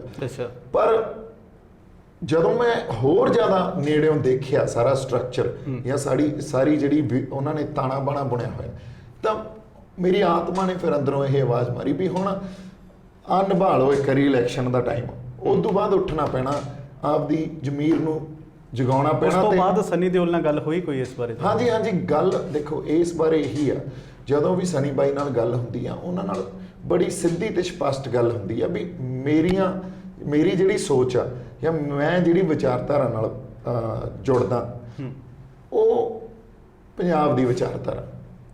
ਅਸੀਂ ਉਹ ਲੋਕ ਹਾਂ ਜਿਹੜੀ ਇਨਸਾਨੀਅਤ ਦੀ ਗੱਲ ਕਰਦੇ ਹਾਂ, ਮਨੁੱਖਤਾ ਦੀ ਗੱਲ ਕਰਦੇ ਹਾਂ। ਅਸੀਂ ਉਹ ਲੋਕ ਹਾਂ ਜਿਨ੍ਹਾਂ ਨੇ ਸਥਾਪਤੀ ਦੇ ਅਗੇਂਸਟ ਹਮੇਸ਼ਾ ਲੜਾਈ ਵਿੱਢੀ ਆ। ਅਸੀਂ ਉਹ ਲੋਕ ਹਾਂ ਜਿਨ੍ਹਾਂ ਨੇ ਇਨਕਲਾਬ ਦਾ ਨਾਅਰਾ ਲਾਇਆ। ਸੋ ਜੇ ਇੰਡੀਅਨ ਸਟੇਟ, ਚਾਹੇ ਉਹ ਬੀਜੇਪੀ ਆ, ਕਾਂਗਰਸ ਆ, ਜੇ ਕਿਤੇ ਸਾਡੇ ਵਖਰੇਵੇਂ ਨੂੰ ਜਾਂ ਸਾਡੀ ਹੋਂਦ ਨੂੰ ਜਾਂ ਸਾਡੀ ਜੀਵਨ ਸ਼ੈਲੀ, ਸਾਡਾ ਆਪਦਾ ਇੱਕ ਭਾਸ਼ਾ, ਗਿਆਨ, ਮਾਂ ਬੋਲੀ, ਇਹਨਾਂ ਨੂੰ ਖਤਮ ਕਰਨ ਤੇ ਆਊਗੀ ਤਾਂ ਅਸੀਂ ਤਾਂ ਫਿਰ ਉਲਟ ਜਾ ਕੇ ਹੀ ਖੜੇ ਹੋਵਾਂਗੇ ਜੀ। ਚਾਹੇ ਤੁਸੀਂ ਉੱਧਰ ਖੜੇ ਹੋ ਪਰ ਮੈਂ ਦੂਜੇ ਪਾਸੇ ਖੜਾ ਹੋਵਾਂਗਾ। ਇਹ ਸਪਸ਼ਟ, ਇੰਨੀ ਸਪਸ਼ਟਤਾ ਉਹਨਾਂ ਨੂੰ ਵੀ ਪਤਾ ਤੇ ਇੰਨੀ ਮੈਨੂੰ ਆਪਦੇ ਆਪ 'ਚ ਵੀ ਪਤਾ ਵੀ ਮੇਰੇ ਲਈ ਮੇਰੀ ਧਰਤੀ, ਮੇਰਾ ਦੇਸ਼ ਪੰਜਾਬ ਪਹਿਲਾਂ, ਉਦੋਂ ਬਾਅਦ ਮੇਰੇ ਲਈ ਇੰਡੀਆ ਆਉਂਦਾ। ਮੇਰੇ ਲੋਕ ਪਹਿਲਾਂ। I am for my people, not for Punjab ਦੀ ਤੁਸੀਂ ਗੱਲ ਕਰ ਰਹੇ ਹੋ। ਹਾਂਜੀ। ਉੜਦੀ ਖਬਰ ਮਿਲੀ ਹੈ ਕਿ ਦੀਪ ਸਿੱਧੂ ਨੇ ਹੁਣ ਫੈਸਲਾ ਕੀਤਾ ਹੈ ਕਿ ਪੰਜਾਬ 'ਚ ਪੱਕੇ ਡੇਰੇ ਲਾਉਣੇ ਨੇ। ਗੱਲ ਆਏ ਆ ਜੀ ਪੱਕੇ ਡੇਰੇ ਲਾਉਣ ਦੀ ਵੀ ਮੈਨੂੰ ਇੱਥੇ ਸਮਾਂ ਦੇਣਾ ਪੈਣਾ ਜੀ, ਕਿਉਂਕਿ ਮੈਂ ਉੱਥੇ ਬੈਠ ਕੇ ਗੱਲਾਂ ਹੀ ਕਰੀ ਜਾਵਾਂ, ਉਹ ਕੋਈ ਹੱਲ ਨਹੀਂ ਆ। ਸਮਾਂ ਜਦੋਂ ਮੈਂ ਕਹਿ ਰਿਹਾ ਦੇਣਾ ਪੈਣਾ, ਉਹਦੇ ਲਈ ਇੱਕ ਵਿਉਂਤਬੰਦੀ ਵੀ ਹੈ ਸਾਡੀ। ਉਹਦੇ ਲਈ ਅਸੀਂ ਕੁਝ ਪਲਾਨ ਵੀ ਕੀਤਾ। ਉਹਦੇ ਲਈ ਇੱਕ ਪਲੇਟਫਾਰਮ ਵੀ ਅਸੀਂ ਜਿਹੜਾ ਕ੍ਰੀਏਟ ਕਰਾਂਗੇ ਤੇ ਇੱਕ ਕਲੈਕਟਿਵ ਐਫਰਟ ਵੀ ਉੱਥੇ ਲਾਵਾਂਗੇ। ਉਹ ਐਫਰਟ ਇਹੋ ਜਿਹੀ ਹੋਊਗੀ ਜਿਹੜੀਆਂ ਰਵਾਇਤੀ ਪਾਰਟੀਆਂ ਜਾਂ ਤੁਸੀਂ ਇਹ ਕਹਿ ਲਓ ਸਿੱਧੇ ਤੌਰ ਤੇ ਮੈਂ ਕਹਿੰਦਾ ਵੀ ਉਹਨਾਂ ਨੇ ਸਾਡੀ ਧਰਤੀ ਨਾਲ ਗਦਾਰੀ ਕੀਤੀ ਆ, ਉਹਨਾਂ ਨੂੰ ਸ਼ਰੇਆਮ ਤੇ ਸਿੱਧੀ ਸਪਸ਼ਟਤਾ 'ਚ ਅਸੀਂ ਟੱਕਰ ਦੇਵਾਂਗੇ। ਵਿਚਾਰਾਂ 'ਚ ਆਪਦੇ ਯਤਨਾਂ ਨਾਲ ਜਾਂ ਉਹ ਜਿਹੜੀ ਇੱਕ ਪਲੇਟਫਾਰਮ ਜਾਂ ਇੱਕ ਜਿਹੜਾ ਸੰਗਠਨ ਪੈਦਾ ਕਰਾਂਗੇ, ਉਹ ਸੰਗਠਨ ਉਹਨਾਂ ਨੂੰ ਟੱਕਰ ਦੇਊਗਾ। ਉਹਦੇ ਲਈ ਇੱਥੇ ਆਉਣਾ ਪੈਣਾ ਹੀ। ਸਿੱਧੇ ਸ਼ਬਦਾਂ 'ਚ ਮੈਂ ਪੁੱਛਾਂ ਤਾਂ 2022 ਲਈ ਦੀਪ ਸਿੱਧੂ ਆਪਣਾ ਰਸਤਾ ਤਾਂ ਨਹੀਂ ਤਿਆਰ ਕਰ ਰਹੇ? ਬਾਈ ਜੀ ਆਏ ਆ ਵੀ ਮੈਂ ਕੋਈ ਰਸਤਾ ਨਹੀਂ ਤਿਆਰ ਕਰ ਰਿਹਾ। ਤੁਸੀਂ ਜੇ ਰਸਤਾ ਮੈਂ ਤਿਆਰ ਕਰਨਾ ਹੁੰਦਾ, ਮੇਰੇ ਲਈ ਤਾਂ ਜਿਹੜੀਆਂ ਨੈਸ਼ਨਲਿਸਟਿਕ ਪਾਰਟੀਆਂ ਆ ਜਾਂ ਹੋਰ ਜਿਹੜੀਆਂ ਐਗਜ਼ਿਸਟਿੰਗ ਪਾਰਟੀਆਂ ਆ ਉਹ ਬੈਠੀਆਂ ਸੀ। ਉਹਨਾਂ ਨੇ ਮੈਨੂੰ ਕਿਹਾ ਹੋਇਆ ਸੀ ਵੀ ਆਪਾਂ ਇਲੈਕਸ਼ਨ ਲੜਨੀ ਆ, ਤਾਂ ਫਿਰ ਉਹ ਮੇਰੇ ਲਈ ਜ਼ਿਆਦਾ ਸੌਖਾ ਸੀ ਜੀ। ਇੱਥੇ ਸਾਡੇ ਪੱਲੇ ਕੀ ਆ? ਕਿਹੜਾ ਰਸਤਾ ਤੁਸੀਂ ਦੱਸ ਦਿਓ ਮੈਨੂੰ, ਕਿਹੜਾ ਰਸਤਾ ਦਿਖਦਾ? ਜਿਹੜੀਆਂ ਗੱਲਾਂ ਅਸੀਂ ਕਰ ਰਹੇ ਹਾਂ ਹੋਵੋ ਲੋਕਾਂ ਨੂੰ ਨਾਲ ਲੈ ਕੇ। ਦੇਖੋ ਜੇ ਲੋਕ ਨਾਲ ਆ ਗਏ ਤਾਂ ਲੋਕ ਫੈਸਲਾ ਕਰਨਗੇ। ਜੇ ਲੋਕ ਕਹਿਣਗੇ ਬਾਈ ਫਲਾਣੇ ਥਾਂ ਖੜਾ ਹੋ ਜਾ, ਖੜਾ ਹੋ ਜਾਊਗਾ, ਕਿਉਂਕਿ ਆਪਦੇ ਲੋਕਾਂ ਲਈ ਹੋ ਰਹੇ ਆ। ਗੱਲ ਤਾਂ ਸਾਰੀ ਲੋਕਾਂ ਦੀ ਹੈ ਨਾ, ਗੱਲ ਤਾਂ ਆਪਦੀ ਹੋਂਦ ਦੀ ਹੈ, ਲੜਾਈ ਹੋਂਦ ਦੀ ਹੈ। ਹੁਣ ਇਹ ਲੋਕ ਫੈਸਲਾ ਕਰਨਗੇ, ਇਹ ਸੰਗਤ ਫੈਸਲਾ ਕਰੂਗੀ। ਇਹ ਕਮਰਿਆਂ 'ਚ ਬੈਠ ਕੇ ਫੈਸਲੇ ਨਹੀਂ ਹੋਣੇ। ਯਾਨੀ ਕਿ ਜੇਕਰ ਹੁਣ ਇਹ ਜਿਹੜੀ ਗੰਦਗੀ ਹੈ ਰਾਜਨੀਤੀ ਦੀ, ਇਹਨੂੰ ਸਾਫ਼ ਕਰਨ ਲਈ, ਇਸ ਗੰਦਗੀ ਦੇ ਵਿੱਚ ਉਤਰਨ ਲਈ ਤਿਆਰ ਹੈ ਦੀਪ ਸਿੱਧੂ? ਦੇਖੋ ਕੱਲੀ ਜਿਹੜੀ ਆਪਾਂ ਇਹ ਲਫ਼ਜ਼ ਤੁਸੀਂ ਯੂਜ਼ ਕੀਤਾ, ਪਰ ਮੈਂ ਕਹਿਣਾ ਵੀ ਕੱਲੀ ਜਿਹੜੀ ਇਹ ਗੰਦਲਾਪਣ ਆਇਆ ਹੋਇਆ ਨਾ ਜੀ, ਇਹ ਰਾਜਨੀਤੀ 'ਚ ਨਹੀਂ ਆਇਆ ਹੋਇਆ, ਇਹ ਸੋਸ਼ਲੀ ਵੀ ਬਹੁਤ ਵੱਡਾ ਤੌਰ ਤੇ ਆ ਗਿਆ। ਇਹ ਤੁਸੀਂ ਇਹ ਦੇਖ ਲਓ ਵੀ ਮੈਨੂੰ ਐਂ ਲੱਗਦਾ ਐਜੂਕੇਸ਼ਨ ਵਾਈਜ਼ ਵੀ ਬਹੁਤ ਵੱਡੇ ਤੌਰ ਤੇ ਆ ਗਿਆ। ਜਿਹੜੀ ਹੁਣ ਸਾਡੀ ਲੜਾਈ ਹੈ ਨਾ, ਉਹ ਅੰਦਰੂਨੀ ਵੀ ਆ ਵੀ ਅਸੀਂ ਆਪਦੇ ਇੱਥੇ ਜਿਹੜਾ ਗੰਦਲਾ ਪਾਣਾ ਉਹਨੂੰ ਸਾਫ਼ ਕਰਨਾ, ਤੇ ਉਹ ਬਾਹਰਲੀ ਵੀ ਆ, ਅਸੀਂ ਇੰਡੀਅਨ ਸਟੇਟ ਨਾਲ ਵੀ ਲੜਨਾ, ਪਰ ਵਿਚਾਰਾਂ ਦੇ ਤੌਰ ਤੇ, ਤਰੀਕੇ ਤੇ ਸਲੀਕੇ ਨਾਲ। ਜਦੋਂ ਅਸੀਂ ਤਰੀਕਾ ਤੇ ਸਲੀਕਾ ਛੱਡਿਆ, ਜਿਵੇਂ ਉਹੀ ਗੱਲ ਹੁੰਦੀ ਆ ਵੀ ਜੇ ਲੜਾਈ 'ਚ ਦੋ ਜਣੇ ਲੜ ਪਏ, ਚਾਹੇ ਮੈਂ ਠੀਕ ਹੀ ਹੋਵਾਂ, ਜੇ ਮੈਂ ਤੁਹਾਨੂੰ ਗਾਲ ਕੱਢਤੀ, ਪੰਜਾਬੀਆਂ ਦੇ ਤਾਂ ਮੂੰਹ ਤੇ ਪਈ ਹੁੰਦੀ ਆ, ਉਦੋਂ ਹੀ ਮੈਂ ਗਲਤ ਹੋ ਜਾਊਗਾ ਜੀ। ਤਾਂ ਇਸ ਕਰਕੇ ਤਰੀਕਾ, ਸਲੀਕਾ ਤੇ ਭਾਸ਼ਾ ਇਹ ਬੜੀ ਜ਼ਰੂਰੀ ਆ। ਉਹ ਅਸੀਂ ਵੈਸੇ ਵੀ ਗਰਮ ਲੋਕ ਆ ਜੀ, ਬਾਹਲੀ ਦੇਰ ਅਸੀਂ ਆਪਦੇ ਆਪ ਨੂੰ ਰੱਖ ਵੀ ਨਹੀਂ ਸਕਦੇ, ਪਰ ਇਹ ਸਿੱਖਣਾ ਪੈਣਾ। ਹੁਣ ਸਾਨੂੰ ਇਹ ਵੀ ਸਿੱਖਣਾ ਪੈਣਾ ਵੀ ਇੱਕ ਮੰਚ ਤੇ ਆ ਕੇ ਵੱਖਰੇਵੇਂ ਵਿਚਾਰਾਂ ਦੇ ਹੋ ਸਕਦੇ ਆ, ਪਰ ਵਿਵਾਦ ਨਾ ਕਰੀਏ, ਸੰਵਾਦ ਕਰੀਏ ਜੀ। ਸੋ ਇਹ ਗੱਲਾਂ ਬੜੀਆਂ ਮਸਲੇ ਜਿਨ੍ਹਾਂ ਦੇ ਹੁੰਦੇ ਨੇ, ਉਹ ਲੋਕ ਸਾਡੇ ਕਹਿ ਲਓ ਕਿ ਸਰਕਾਰਾਂ ਵੱਲੋਂ ਗਰੀਬ ਐਲਾਨੇ ਗਏ ਨੇ, ਆਮ ਲੋਕ ਐਲਾਨੇ ਗਏ ਨੇ। ਜਦੋਂ ਫਿਰ ਤੁਹਾਡੇ ਵਰਗੇ ਸਟਾਰ ਲੋਕ ਜਾਂ ਫਿਰ ਕਹਿ ਲਓ ਕਿ ਕੋਈ ਵੱਡਾ ਆਪਣਾ ਕਾਰੋਬਾਰ ਛੱਡ ਕੇ ਇਸ ਪਾਸੇ ਆਉਂਦੇ ਨੇ, ਤਾਂ ਉਹਨਾਂ ਦੀ ਪਹੁੰਚ ਤੁਹਾਡੇ ਤੱਕ ਨਹੀਂ ਬਣ ਪਾਉਂਦੀ। ਦੀਪ ਸਿੱਧੂ ਹੁਣਾਂ ਦੀ ਕੀ ਕੋਸ਼ਿਸ਼ ਰਹੇਗੀ, ਜਾਂ ਫਿਰ ਜਿਹੜੇ ਲੋਕ ਤੁਹਾਡੇ ਨਾਲ ਚੱਲਣਗੇ ਉਹਨਾਂ ਦੀ ਕੀ ਕੋਸ਼ਿਸ਼ ਰਹੇਗੀ ਕਿ ਜੇ ਆਮ ਲੋਕਾਂ ਦੀ ਗੱਲ ਕਰ ਰਹੇ ਹਾਂ ਤਾਂ ਆਮ ਲੋਕਾਂ ਤੱਕ ਪਹੁੰਚ ਕੇ ਕਰੀਏ? ਨਹੀਂ, ਬਿਲਕੁਲ ਪਹੁੰਚਾਂਗੇ ਜੀ। ਦੇਖੋ ਗੱਲ ਇਹ ਹੈ, ਜੇ ਲੋਕਾਂ ਤੱਕ ਹੀ ਨਹੀਂ ਪਹੁੰਚਾਂਗੇ, ਜੇ ਮਸਲਿਆਂ ਨੂੰ ਸਮਝਾਂਗੇ ਨਹੀਂ, ਕਿਉਂਕਿ ਹਜੇ ਤਾਂ ਸਾਨੂੰ ਵੀ ਮਸਲਿਆਂ ਦੀ ਸੰਪੂਰਨ ਤੌਰ ਤੇ ਸਮਝ ਨਹੀਂ ਹੈ ਜੀ। ਇਹ ਭਰਮ ਹੀ ਪਾਲੀ ਬੈਠੇ ਹੁੰਦੇ ਹਾਂ ਅਸੀਂ ਕਿਤੇ ਨਾ ਕਿਤੇ ਵੀ ਮਸਲਿਆਂ ਦੀ ਸਾਨੂੰ ਸਮਝ ਆ। ਮਸਲਿਆਂ ਦੀ ਸਮਝ ਹੈ ਨਹੀਂ। ਮਸਲਿਆਂ ਦੀ ਸਮਝ ਵਾਸਤੇ ਸਾਨੂੰ ਸਿਰ ਜੋੜ ਕੇ ਬੈਠਣਾ ਪੈਣਾ। ਉਦੋਂ ਬਾਅਦ ਸਾਨੂੰ ਕਿਤੇ ਨਾ ਕਿਤੇ ਕਿਸੇ ਹੱਲ ਤੇ ਆਵਾਂਗੇ ਵੀ ਆ ਫਲਾਨਾ ਹੱਲ ਆ ਜਿਹੜਾ ਫਲਾਨੇ ਮਸਲੇ ਨੂੰ ਦਿੱਤਾ ਜਾ ਸਕਦਾ, ਉਹਨੂੰ ਪ੍ਰਾਇੋਰਟਾਈਜ਼ ਕਰਕੇ ਫਿਰ ਅਸੀਂ ਦੂਜੇ ਪਾਸੇ ਆਵਾਂਗੇ। ਇਸ ਲਈ ਬੜਾ ਮੈਨੂੰ ਐਂ ਲੱਗਦਾ ਵੀ ਹਜੇ ਇੱਕ ਐਕਸਰਸਾਈਜ਼ ਉਹ ਵਿੱਢਣੀ ਪੈਣੀ ਹੈ, ਹਜੇ ਤਾਂ ਸ਼ੁਰੂਆਤ ਵੀ ਨਹੀਂ ਹੋਈ। ਬਾਕੀ ਰਹੀ ਗੱਲ ਲੋਕਾਂ ਤੱਕ ਜਾਣ ਦੀ, ਤੁਸੀਂ ਦੇਖੋਗੇ ਸਾਨੂੰ ਜੇ ਅਸੀਂ ਜਿਹੜੀ ਗੱਲ ਕਰ ਰਹੇ ਹਾਂ, ਜਿਹੜੀ ਮੁਹਿੰਮ ਦੀ ਗੱਲ ਕਰ ਰਹੇ ਹਾਂ, ਉਹ ਲੋਕਾਂ ਦੀ ਹੀ ਮੁਹਿੰਮ ਆ, ਲੋਕਾਂ 'ਚ ਹੀ ਰਹਿ ਕੇ ਕਰਨੀ ਪੈਣੀ ਹੈ ਜੀ। ਲੋਕਾਂ ਤੋਂ ਬਾਹਰ ਤਾਂ ਜਾਇਆ ਨਹੀਂ ਜਾ ਸਕਦਾ। ਤਾਂ ਹੀ ਮੈਂ ਕਿਹਾ ਇਹਦਾ ਸੰਗਤ ਫੈਸਲੇ ਕਰੇ, ਕਮਰਿਆਂ 'ਚ ਬੈਠ ਕੇ ਫੈਸਲੇ ਨਹੀਂ ਹੋਣੇ। ਜਿਹੜੀ ਸਾਡੀ ਰਵਾਇਤ ਸੀ, ਪੁਰਾਣੀ ਰਵਾਇਤ ਸੀ, ਜਿਵੇਂ ਪੰਚਾਇਤੀ ਗੱਲਾਂ ਅਸੀਂ ਬੜੀ ਤਰਜੀਹ ਦਿੰਦੇ ਹੁੰਦੇ ਸੀ, ਇਹ ਉਵੇਂ ਗੱਲਾਂ ਹੋਣੀਆਂ ਚਾਹੀਦੀਆਂ। ਧਾਰਮਿਕ ਪੱਖ ਨੂੰ ਵੀ ਛੂਹਿਆ ਹੈ ਤੁਸੀਂ, ਹਾਂਜੀ। ਜਿਹੜੇ ਪਾਵਨ ਸਰੂਪ ਗੁੰਮ ਹੋਏ ਨੇ, ਖੁਰਦ-ਬੁਰਦ ਕੀਤੇ ਗਏ, ਖੁੱਲ੍ਹ ਕੇ ਤੁਸੀਂ ਬੋਲੇ ਉਸ ਬਾਰੇ। ਉਸ ਤੋਂ ਬਾਅਦ ਜਸਵੰਤ ਸਿੰਘ ਖਾਲੜਾ ਹੋਣਾ ਦੀ ਬਰਸੀ ਦੇ ਉੱਤੇ ਪਹੁੰਚ ਕੇ ਤੁਸੀਂ ਲੋਕ ਹੱਕਾਂ ਦੀ ਗੱਲ ਕਰਦੇ ਹੋ। ਕੀ ਲੱਗਦਾ ਹੈ ਕਿ ਇਹ ਵੀ ਬੁਨਿਆਦ ਇਸ ਵੇਲੇ ਮਜ਼ਬੂਤ ਕਰਨ ਦੀ ਲੋੜ ਹੈ ਪੰਜਾਬ ਦੇ ਵਿੱਚ? ਦੇਖੋ, ਪੰਜਾਬ ਦੀ ਜਿਹੜੀ ਰਾਜਨੀਤਿਕ ਜਾਂ ਇਹ ਕਹਿ ਲਓ ਵੀ ਪੰਜਾਬ ਦਾ ਜਿਹੜਾ ਇੱਕ ਇੱਥੇ ਜੋ ਜ਼ਿੰਦਗੀ ਸਿਰਜੀ ਗਈ ਹੈ ਨਾ, ਉਹਦੇ 'ਚ ਗੁਰੂ ਨਾਨਕ ਸਾਹਿਬ ਦੇ ਫਲਸਫੇ ਦੀ ਬਹੁਤ ਵੱਡੀ ਦੇਣ ਆ, ਜਾਂ ਬੜੀ ਵੱਡੀ ਉਹਦੇ 'ਚ ਆਪਾਂ ਇਹ ਕਹਿ ਸਕਦੇ ਹਾਂ ਵੀ ਉਹ ਇੱਕ ਬਹੁਤ ਵੱਡੇ ਤਰ੍ਹਾਂ ਦੇ ਨਾਲ ਸਿੱਖ ਫਲਸਫਾ ਜਾਂ ਗੁਰੂ ਨਾਨਕ ਸਾਹਿਬ ਦੇ ਫਲਸਫੇ ਦੇ ਨਾਲ ਪ੍ਰਭਾਵਿਤ ਆ ਇੱਥੋਂ ਦੀ ਜ਼ਿੰਦਗੀ ਜੁੜੀ ਹੋਈ ਹੈ, ਜ਼ਿੰਦਗੀ ਜਿਹੜੀ ਹੈ ਨਾ ਆਮ ਤੌਰ ਤੇ। ਹੁਣ ਉਹ ਫਲਸਫਾ ਸ੍ਰੀ ਗੁਰੂ ਗ੍ਰੰਥ ਸਾਹਿਬ ਦੇ ਨਾਲ ਸਾਡੇ ਕੋਲੇ ਆ ਅੱਜ ਜੀ। ਜਦੋਂ ਸ੍ਰੀ ਗੁਰੂ ਗ੍ਰੰਥ ਸਾਹਿਬ ਸਾਡੇ ਇਸ਼ਟ ਆ, ਜੇ ਸਾਡੇ ਇਸ਼ਟ ਤੇ ਗੱਲ ਆਉਂਦੀ ਹੈ ਤੇ ਸਾਡੇ ਇਸ਼ਟ ਤੇ ਗੱਲ ਇਹ ਆਉਂਦੀ ਹੈ ਵੀ ਸਾਡੇ ਇਤਿਹਾਸ ਨੂੰ ਤਾਂ ਖੋਰ ਦਿੱਤਾ ਗਿਆ, ਸਾਡਾ ਗਿਆਨ ਵਿਗਿਆਨ ਜਿਹੜਾ ਅਸੀਂ ਸਦੀਆਂ ਤੋਂ ਗ੍ਰਹਿਣ ਕੀਤਾ ਸੀ ਉਹਨੂੰ ਵੀ ਖੋਰ ਦਿੱਤਾ ਗਿਆ। ਅਸੀਂ ਬਹੁਤ ਵੱਡੇ ਤੌਰ ਤੇ ਪ੍ਰਭਾਵਿਤ ਹਾਂ ਜਿਹੜਾ ਪੱਛਮੀ ਸੱਭਿਅਤਾ ਜਾਂ ਪੱਛਮੀ ਗਿਆਨ ਵਿਗਿਆਨ ਤੋਂ। ਹੁਣ ਸਾਡੇ ਇਸ਼ਟ ਤੇ ਗੱਲ ਆ ਗਈ, ਸ੍ਰੀ ਗੁਰੂ ਗ੍ਰੰਥ ਸਾਹਿਬ ਤੇ ਗੱਲ ਆ ਗਈ। ਜੇ ਉੱਥੇ ਗੱਲ ਆ ਗਈ ਤੇ ਉੱਥੇ ਕੁਝ ਰਲ ਘਟ ਹੋ ਗਈ, ਫਿਰ ਸਾਡੇ ਪੱਲੇ ਕੀ ਰਹਿ ਗਿਆ? ਇਸ ਕਰਕੇ ਬੋਲਣਾ ਪਊਗਾ, ਕਿਉਂਕਿ ਮੈਨੂੰ ਐਂ ਲੱਗਦਾ ਪੰਥਕ ਗੱਲਾਂ ਪਹਿਲਾਂ ਤਾਂ ਸਿੱਖੀ ਤੇ ਪੰਥ ਨੂੰ ਜਿਵੇਂ ਰਾਜਨੀਤਿਕਕਰਨ ਕੀਤਾ ਗਿਆ ਜਾਂ ਮਿਲਾ ਲਿਆ ਗਿਆ ਹੈ ਨਾ, ਜਾਂ ਇਹ ਪੰਥ ਦੀਆਂ ਵੱਡੀਆਂ ਵੱਡੀਆਂ ਸ਼ਖਸੀਅਤਾਂ ਜਿਹੜੀਆਂ ਸਾਡੇ ਸਿੱਖ ਪੰਥ ਦੀਆਂ ਨੁਮਾਇੰਦਗੀ ਕਰਦੀਆਂ, ਪਰ ਉਹਨਾਂ ਕੁਰਸੀਆਂ ਤੇ ਬਹਿ ਕੇ ਨੁਮਾਇੰਦਗੀ ਕਰਦੀਆਂ ਜਿਹੜੇ ਵੱਡੇ ਵੱਡੇ ਸਾਡੇ ਅਦਾਰੇ ਆ, ਸਿੱਖ ਪੰਥ ਨੂੰ ਸੰਭਾਲ ਕੇ ਰੱਖਦੇ ਆ, ਉਹਨਾਂ ਤੇ ਆਪ ਨਹੀਂ ਬਹਿੰਦੇ, ਉਹਨਾਂ ਦੀਆਂ ਮਜਬੂਰੀਆਂ ਬਹਿੰਦੀਆਂ। ਉਹ ਮਜਬੂਰੀਆਂ ਪੋਲੀਟੀਕਲ ਕਿਸੇ ਸਟਰਕਚਰ ਦੇ ਥਰੂ ਹੁੰਦੀਆਂ ਹੈ ਨਾ। ਤਾਂ ਇਹਨਾਂ ਸਾਰੀਆਂ ਚੀਜ਼ਾਂ ਦਾ ਵੀ ਖੰਡਨ ਕਰਨਾ ਪਊਗਾ। ਤਾਂ ਹੀ ਮੈਂ ਕਿਹਾ ਲੜਾਈ ਅੰਦਰੂਨੀ ਵੀ ਆ ਤੇ ਲੜਾਈ ਸਾਨੂੰ ਬਾਹਰਲਿਆਂ ਨਾਲ ਵੀ ਲੜਨੀ ਆ। ਪਹਿਲਾਂ ਤਾਂ ਸਾਨੂੰ ਮਿਥਣਾ ਪਊਗਾ ਵੀ ਸਾਡਾ ਦੁਸ਼ਮਣ ਹੈ ਕਿੱਥੇ। ਸਾਨੂੰ ਹਜੇ ਤਾਂ ਉਹਦਾ ਦੁਸ਼ਮਣ ਹੀ ਨਹੀਂ ਪਤਾ, ਕਿਉਂਕਿ ਲੋਕਾਂ ਨੂੰ ਇਹੀ ਨਹੀਂ ਪਤਾ ਲੜਾਈ ਕੀ ਆ। ਲੋਕ ਇਹ ਪੁੱਛਦੇ ਆ ਕਿ ਤੁਸੀਂ ਗੱਲ ਕੀ ਕਰ ਰਹੇ ਹੋ, ਲੜਾਈ ਹੈ ਕੀ?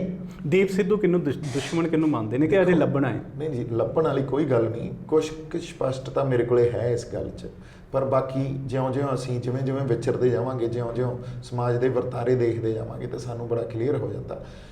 ਮੈਂ ਇਹ ਗੱਲ ਕਹਿਣਾ, ਜਿਹੜਾ ਬੰਦਾ ਇਸ ਪੰਜਾਬ ਦੀ ਧਰਤੀ ਤੇ ਰਹਿੰਦਾ ਹੋਇਆ ਸਾਡੇ ਪੰਜਾਬ ਬਾਰੇ, ਸਾਡੇ ਪੰਜਾਬ ਦੇ ਲੋਕਾਂ ਦੇ ਹੱਕਾਂ ਬਾਰੇ, ਸਾਡੇ ਵਾਤਾਵਰਣ ਬਾਰੇ, ਸਾਡੇ ਰਾਜਸੀ ਜਾਂ ਪੋਲੀਟੀਕਲ ਸਟਰਕਚਰ ਬਾਰੇ, ਸੋਸ਼ਲ এনवायरमेंट ਬਾਰੇ ਜਾਂ ਕਲਚਰ ਬਾਰੇ ਨਹੀਂ ਸੋਚਦਾ, ਉਹ ਸਾਡਾ ਦੁਸ਼ਮਣ ਹੈ। ਸਿੱਧਾ ਸਵਾਲ ਦੁਸ਼ਮਣ ਦਾ ਮਤਲਬ ਇਹ ਨਹੀਂ ਆ ਵੀ ਅਸੀਂ ਉਹਦੇ ਗੋਲੀ ਮਾਰ ਦੇਣੀ ਹੈ, ਪਰ ਅਸੀਂ ਇਹ ਗੱਲ ਕਹਿੰਦੇ ਆ ਜਿਹੜੀ ਮਰਜ਼ੀ ਪੋਲੀਟੀਕਲ ਪਾਰਟੀ ਹੋਵੇ, ਜਿਹੜੀ ਮਰਜ਼ੀ ਹੋਰ ਵਿਚਾਰਧਾਰਾ ਹੋਵੇ, ਜੇ ਪੰਜਾਬ 'ਚ ਤੁਸੀਂ ਬੈਠੇ ਹੋ ਤਾਂ ਇੱਥੋਂ ਦੇ ਲੋਕਾਂ ਦੀ ਉਹ ਹਰ ਲੋਕ ਕਿਸੇ ਦੀ ਗੱਲ ਕਰੋ ਜਿਹੜਾ ਇੱਥੇ ਵੱਸਦਾ, ਉਹਦੇ 'ਚ ਦਲਿਤਾਂ ਦੀ ਵੀ ਗੱਲ ਹੋਣੀ ਚਾਹੀਦੀ ਹੈ, ਉਹਦੇ 'ਚ ਹੋਰ ਜਿਹੜੇ ਵਰਗ ਆ, ਚਾਹੇ ਹਿੰਦੂ ਭਾਈਚਾਰਾ, ਸਿੱਖ ਭਾਈਚਾਰਾ, ਚਾਹੇ ਈਸਾਈ ਭਾਈਚਾਰਾ, ਹਰ ਬੰਦੇ ਦੀ ਗੱਲ ਹੋਣੀ ਚਾਹੀਦੀ ਹੈ। ਸੋ ਇੱਕ ਜਿਹੜਾ ਟੋਟਲ ਡੈਮੋਕ੍ਰੇਟਾਈਜੇਸ਼ਨ ਹੈ ਨਾ, ਇੱਕ ਸੰਪੂਰਨ ਤੌਰ ਤੇ ਤੁਸੀਂ ਡੈਮੋਕ੍ਰੇਟਾਈਜੇਸ਼ਨ ਕਰਨਾ, ਉਹ ਬਹੁਤ ਜ਼ਰੂਰੀ ਹੈ। ਸਾਨੂੰ ਇਹੋ ਜਿਹਾ ਸਿਸਟਮ ਲੱਭਣਾ ਪਊਗਾ ਇਸ ਪੰਜਾਬ 'ਚ ਜਿਹੜਾ ਹਰ ਵਰਗ 'ਚ ਇੱਕ ਸੁਰੱਖਿਅਤ ਆਪਦੇ ਆਪ 'ਚ ਫੀਲ ਕਰਨ ਦੀ ਉਹ ਸਪਿਰਿਟ ਲੈ ਕੇ ਆ ਸਕਦਾ। ਉਹਨੂੰ ਐਂ ਲੱਗੇ ਵੀ ਹਾਂ ਯਾਰ ਇਹ ਮੇਰੀ ਧਰਤੀ ਆ, ਮੇਰਾ ਦੇਸ਼ ਆ, ਮੈਂ ਇੱਥੇ ਵੱਸਦਾ ਤੇ ਬੜੇ ਪਿਆਰ ਤੇ ਭਾਈਚਾਰਕ ਸਾਂਝ ਨਾਲ ਵੱਸਦਾ। 2022 ਦੀਆਂ ਚੋਣਾਂ ਤੋਂ ਪਹਿਲਾਂ ਭਾਜਪਾ ਪੈਰ ਪਸਾਰਨ ਦੀ ਕੋਸ਼ਿਸ਼ ਕਰ ਰਹੀ ਹੈ ਪੰਜਾਬ 'ਚ। ਦੀਪ ਸਿੱਧੂ ਹੁਣਾਂ ਨੂੰ ਕੀ ਲੱਗਦਾ ਹੈ ਕਿ ਭਾਜਪਾ ਜਾਂ ਫਿਰ RSS ਦੀ ਜਿਹੜੀ ਵਿਚਾਰਧਾਰਾ ਹੈ ਪੰਜਾਬ ਦੇ ਲਈ ਕਿੰਨੀ ਕੁ ਸਹੀ ਹੈ ਤੇ ਕਿੰਨੀ ਕੁ ਖਤਰਨਾਕ ਹੈ? ਦੇਖੋ, ਚਾਹੇ ਕਾਂਗਰਸ ਹੋਵੇ, ਚਾਹੇ ਭਾਜਪਾ ਹੋਵੇ, ਚਾਹੇ RSS ਹੋਵੇ ਜਾਂ ਅਕਾਲੀ, ਆਪ, ਇਹ ਜਿਹੜੀਆਂ ਵੀ ਪਾਰਟੀਆਂ ਆ ਨਾ, ਜੇ ਇਹਨਾਂ ਦਾ ਕੋਈ ਸਾਂਝ ਦਿੱਲੀ ਪੈ ਜਾਂਦੀ ਹੈ ਜਿਹਦੀ, ਦਿੱਲੀ ਦੀ ਤਾਂ ਇੱਕੋ ਹੀ, ਜਾਂ ਉਹ ਸੈਂਟਰ ਦੀ, ਕੇਂਦਰ ਦੀ, ਆਪਾਂ ਇਹ ਕਹਿ ਸਕਦੇ ਹਾਂ ਇੱਕੋ ਹੀ ਗੱਲ ਉਹਨਾਂ ਦੀ ਜਿਹਦਾ ਵੀ ਅਸੀਂ ਭਾਰਤੀ ਕੌਮ ਸਿਰਜਣੀ ਆ। ਭਾਰਤੀ ਕੌਮ ਸਿਰਜਣ ਵਾਸਤੇ ਉਹਨਾਂ ਨੂੰ ਜਿਹੜੇ ਵਖਰੇਵੇਂ ਆ ਹਰ ਖੇਤਰ 'ਚ, ਖੇਤਰੀ ਵਖਰੇਵੇਂ ਆ, ਉਹ ਖਤਮ ਕਰਨੇ ਪੈਣਗੇ। ਹੁਣ ਅਸੀਂ ਗੱਲ ਇਹ ਕਰਦੇ ਹਾਂ ਵੀ ਇਹ ਇੰਡੀਆ ਇੱਕ ਮਲਟੀਨੈਸ਼ਨਲ ਟੈਰੀਟੋਰੀਅਲ ਸਪੇਸ ਆ, ਹਨਾ, ਜਿੱਥੇ ਬਹੁਤ ਵੱਖ-ਵੱਖ ਤਰ੍ਹਾਂ ਦੀਆਂ ਕੌਮੀਅਤਾਂ ਰਲ ਮਿਲ ਕੇ ਰਹਿੰਦੀਆਂ। ਤੁਸੀਂ ਵਖਰੇਵੇਂ ਕਿਉਂ ਖਤਮ ਕਰਨ 'ਚ ਲੱਗੇ ਹੋਏ ਹੋ? ਤੁਸੀਂ ਉਹਨਾਂ ਨੂੰ ਰੈਕਗਨਾਈਜ਼ ਕਰੋ ਨਾ, ਉਹਨਾਂ ਨੂੰ ਤੁਸੀਂ ਓਨਾ ਹੀ ਇੱਜ਼ਤ ਮਾਣ ਸਨਮਾਨ ਦਿਓ ਜਿੰਨਾ ਕਿ ਬਣਦਾ। ਹਰ ਤਰ੍ਹਾਂ ਦੀ ਕੌਮੀਅਤ ਨੂੰ ਤੁਸੀਂ ਸਮਝ ਕੇ ਉਹਨੂੰ ਉਹਦਾ ਮਾਣ ਸਨਮਾਨ ਦਿਓ, ਉਹਨੂੰ ਖਤਮ ਨਾ ਕਰੋ। ਹੁਣ RSS ਹੋਵੇ, ਕਾਂਗਰਸ ਹੋਵੇ, ਇਹਨਾਂ ਦਾ ਢੰਗ ਵੱਖਰਾ ਹੋ ਸਕਦਾ, ਇਹਨਾਂ ਦੀਆਂ ਨੀਤੀਆਂ ਵੱਖਰੀਆਂ ਹੋ ਸਕਦੀਆਂ, ਜਿਹੜੀਆਂ ਇਹਨਾਂ ਦੇ ਪੋਲੀਟੀਕਲ ਡਿਫਰੈਂਸਿਸ ਆ, ਪਰ ਇਹਨਾਂ ਦਾ ਜਿਹੜਾ ਵਿਚਾਰਧਾਰਾ ਉਹ ਇੱਕੋ ਹੀ ਆ ਵੀ ਅਸੀਂ ਨੇਸ਼ਨ ਬਿਲਡ ਕਰਨਾ, ਇੱਕ ਵਖਰੇਵੇਂ ਖਤਮ ਕਰਨਾ। ਆਖਰੀ ਸਵਾਲ, ਖਤਮ ਕਰਨ ਦੀ ਗੱਲ ਕੀਤੀ ਕਿ ਕੌਮੀਅਤ ਖਤਮ ਕੀਤੀ ਜਾ ਰਹੀ ਹੈ, ਵੱਖ-ਵੱਖ ਜਿਹੜੀਆਂ ਭਾਸ਼ਾਵਾਂ ਨੇ ਉਹਨਾਂ ਨੂੰ ਖਤਮ ਕੀਤਾ ਜਾ ਰਿਹਾ। ਜੰਮੂ ਕਸ਼ਮੀਰ ਦੇ ਵਿੱਚ ਜਿਸ ਤਰੀਕੇ ਦੇ ਨਾਲ ਪੰਜਾਬੀ ਬੋਲੀ ਦੇ ਲਈ ਫੈਸਲਾ ਲਿਆ ਗਿਆ, ਕੀ ਲੱਗਦਾ ਹੈ ਕਿ ਇਹ ਵੀ ਉਸੇ ਨੀਤੀ ਦੇ ਤਹਿਤ ਹੈ? ਦੇਖੋ, ਇਹ ਗੱਲ ਮੈਨੂੰ ਇਕੱਲੇ ਨੂੰ ਨਹੀਂ ਲੱਗਦੀ, ਕਿ ਤੁਹਾਨੂੰ ਵੀ ਲੱਗਦੀ ਆ। ਆਮ ਤੌਰ ਤੇ ਜਿਹੜਾ ਬੰਦਾ ਪੰਜਾਬ ਦਾ ਦਰਦ ਰੱਖਦਾ, ਜਾਂ ਈਵਨ ਨਹੀਂ ਵੀ ਆ, ਜਿਹੜਾ ਨੇਸ਼ਨ ਸਟੇਟ ਦੀ ਪਾਲਿਸੀ ਨੂੰ ਜਾਂ ਨੇਸ਼ਨ ਸਟੇਟ ਦੇ ਕਨਸੈਪਟ ਨੂੰ ਸਮਝਦਾ, ਉਹਨੂੰ ਜਮਾਂ ਕਲੀਅਰ ਗੱਲ ਹੈ ਕਿਉਂ ਕੀਤਾ ਗਿਆ, ਹਨਾ। ਸੋ ਇਸ ਕਰਕੇ ਸਾਨੂੰ, ਮੈਂ ਹਮੇਸ਼ਾ ਕਹਿਣਾ ਹੁੰਦਾ, ਸਟੇਟ ਤੇ ਸੈਂਟਰ ਰਿਲੇਸ਼ਨਸ਼ਿਪ ਨੂੰ ਸਮਝਣਾ ਬਹੁਤ ਜ਼ਰੂਰੀ ਹੈ। ਜਦੋਂ ਤੱਕ ਅਸੀਂ ਸਟੇਟ ਸੈਂਟਰ ਰਿਲੇਸ਼ਨਸ਼ਿਪ ਨੂੰ ਸਮਝਾਂਗੇ ਨਹੀਂ ਨਾ, ਉਦੋਂ ਤੱਕ ਸਾਨੂੰ ਨੈਸ਼ਨਲਿਸਟਿਕ ਅਪਰੋਚ ਜਾਂ ਨੈਸ਼ਨਲਿਸਟਿਕ ਕਨਸੈਪਟ ਦੀ ਸਮਝ ਨਹੀਂ ਆ ਸਕਦੀ। ਇਸ ਲਈ ਥੋੜਾ ਜਿਹਾ ਅਧਿਐਨ ਕਰਨਾ ਜ਼ਰੂਰੀ ਆ। ਤੇ ਇਹ ਜਿਵੇਂ ਤੁਸੀਂ ਮੈਨੂੰ ਕਿਹਾ, ਇਹ ਉਸੇ ਕਰਕੇ ਹੀ ਕੀਤਾ ਗਿਆ ਕਿਉਂਕਿ ਇਹਨਾਂ ਨੇ ਵਖਰੇਵੇਂ ਖਤਮ ਕਰਨੇ ਆ। ਤੁਸੀਂ ਇਹ ਦੇਖ ਲਓ, ਕਸ਼ਮੀਰੀ ਆਪਦੀ ਹੋਂਦ ਲਈ ਲੜੀ ਜਾਂਦੇ ਆ, ਉਹਨਾਂ ਨੂੰ ਕਲੀਅਰ ਹੋ ਗਈ ਇਹ ਗੱਲ ਵੀ ਸਾਡੇ ਵਖਰੇਵੇਂ ਖਤਮ ਕਰ ਦੇਣਗੇ। ਉਵੇਂ ਹੀ ਤੁਸੀਂ ਤਾਮਿਲਨਾਡੂ ਵਾਲੇ ਦੇਖ ਲਓ, ਆਪਦੀ ਹੋਂਦ ਲਈ ਲੜੇ ਉਹਨਾਂ ਨੇ ਗੱਲ ਬੜੇ ਸਪਸ਼ਟਤਾ 'ਚ ਇੱਕ ਗੱਲ ਕਹੀ, ਜਦੋਂ ਸਟੇਟ ਸੈਂਟਰ ਡਿਬੇਟਸ ਚੱਲਦੀਆਂ ਹੁੰਦੀਆਂ ਸੀ ਕਨਸਟੀਟਿਊਸ਼ਨ ਤੇ, ਜਾਂ ਹਿੰਦੀ ਨੈਸ਼ਨਲ ਲੈਂਗੁਏਜ ਲਈ ਜਿਵੇਂ ਪ੍ਰਮੋਟ ਕੀਤੀ ਜਾ ਰਹੀ ਸੀ, ਤਾਂ ਇਹ ਲੋਕ ਸਭਾ ਦੇ ਵਿੱਚ ਉਹਨਾਂ ਦੇ ਨੁਮਾਇੰਦਿਆਂ ਨੇ ਗੱਲ ਰੱਖੀ ਵੀ ਹਿੰਦੀ ਵੀ ਉਵੇਂ ਹੀ ਇੱਕ ਖੇਤਰੀ ਭਾਸ਼ਾ, ਜਿਵੇਂ ਕਿ ਤਾਮਿਲਨਾਡੂ 'ਚ ਤਾਮਿਲ ਆ, ਬੰਗਾਲ 'ਚ ਬੰਗਲਾ, ਜਾਂ ਪੰਜਾਬੀ ਪੰਜਾਬ 'ਚ, ਉਵੇਂ ਹਿੰਦੀ ਵੀ ਇੱਕ ਖੇਤਰੀ ਭਾਸ਼ਾ ਜਿਹੜੀ ਹਿੰਦੀ ਬੋਲਦੇ ਖੇਤਰਾਂ 'ਚ ਬੋਲੀ ਜਾਂਦੀ ਹੈ। ਤਾਂ ਇਹਨੂੰ ਤੁਸੀਂ ਕੌਮੀ ਭਾਸ਼ਾ ਦਾ, ਜੇ ਮੈਂ ਮੰਨ ਲਓ ਨਾ ਮੰਨਾਂ, ਮੈਨੂੰ ਧੱਕੇ ਨਾਲ ਹੀ ਮਨਾਉਣਗੇ ਨਾ ਵੀ ਸਾਡੀ ਕੌਮੀ ਭਾਸ਼ਾ, ਫਿਰ ਉਹ ਡੈਮੋਕ੍ਰੇਸੀ ਤਾਂ ਨਹੀਂ ਹੋਈ ਨਾ। ਫਿਰ ਅਸੀਂ ਕਿਹੜੀ ਡੈਮੋਕ੍ਰੇਸੀ 'ਚ ਜਿਉਂ ਰਹੇ ਹਾਂ? ਉਹ ਡੈਮੋਕ੍ਰੇਸੀ ਜਿਹੜਾ ਸੈਂਟਰ ਸਾਡੇ ਤੇ ਥੋਪਣਾ ਚਾਹੁੰਦਾ, ਜਾਂ ਉਹ ਡੈਮੋਕ੍ਰੇਸੀ ਜਿਹੜੀ ਸੰਵਿਧਾਨ 'ਚ ਲਿਖੀ ਹੋਈ ਹੈ ਜੀ। ਸੋ ਇਹ ਗੱਲ ਤਾਂ ਸਾਨੂੰ ਸਮਝਣੀ ਪੈਣੀ ਹੈ ਤੇ ਉਸ ਗੱਲ ਨੂੰ ਚੈਲੰਜ ਵੀ ਕਰਨਾ ਪੈਣਾ। ਸੋ ਬਿਲਕੁਲ, ਜਿਸ ਤਰੀਕੇ ਦੀਆਂ ਗੱਲਾਂ ਬਾਤਾਂ ਦੀਪ ਸਿੱਧੂ ਹੋਣਾ ਨੇ ਕੀਤੀਆਂ, ਇਸ਼ਾਰਾ ਇਹੀ ਮਿਲਦਾ ਹੈ ਕਿ ਸੋਸ਼ਲ ਮੀਡੀਆ ਦੀ ਵਿਚਾਰਧਾਰਾ ਨੂੰ ਹੁਣ ਸੜਕਾਂ ਤੇ ਲੈ ਕੇ ਆਉਣ ਦੀ ਤਿਆਰੀ ਜਿਹੜੀ ਹੈ ਵਿੱਢ ਦਿੱਤੀ ਗਈ ਹੈ। ਤੇ ਇਸ ਤਿਆਰੀ ਦੇ ਵਿੱਚ ਲੋਕ ਕਿੰਨਾ ਕੁ ਸਾਥ ਦਿੰਦੇ ਨੇ, ਜਾਂ ਫਿਰ ਦੀਪ ਸਿੱਧੂ ਹੋਣੀ ਤੇ ਇਹਨਾਂ ਦੇ ਸਾਥੀ ਕਿੰਨਾ ਕੁ ਇਸ ਨੂੰ ਨਿਭਾ ਸਕਦੇ ਨੇ, ਇਹ ਤਾਂ ਆਉਣ ਵਾਲਾ ਸਮਾਂ ਹੀ ਦੱਸੇਗਾ। ਪਰ ਉਮੀਦ ਕਰਦੇ ਹਾਂ ਕਿ ਸਾਡੀ ਗੱਲਬਾਤ ਤੁਹਾਨੂੰ ਜ਼ਰੂਰ ਪਸੰਦ ਆਈ ਹੋਵੇਗੀ। ਬਾਈ ਜੀ, ਸਮਾਂ ਦੇਣ ਲਈ ਧੰਨਵਾਦ ਜੀ। ਸਤਿ ਸ਼੍ਰੀ ਅਕਾਲ ਜੀ। ਸਤਿ ਸ਼੍ਰੀ ਅਕਾਲ। ਸੋ ਦੋਸਤੋ, ਉਮੀਦ ਕਰਦੇ ਹਾਂ ਕਿ ਗੱਲਬਾਤ ਤੁਸੀਂ ਪਸੰਦ ਕੀਤੀ ਹੋਵੇਗੀ। ਆਪਣੀ ਫੀਡਬੈਕ ਸਾਡੇ ਤੱਕ ਭੇਜਦੇ ਰਹੋ ਤੇ ਇੱਦਾਂ ਹੀ ਜੁੜੇ ਰਹੋ ਪ੍ਰਾਈਮ ਏਸ਼ੀਆ TV ਦੇ ਨਾਲ।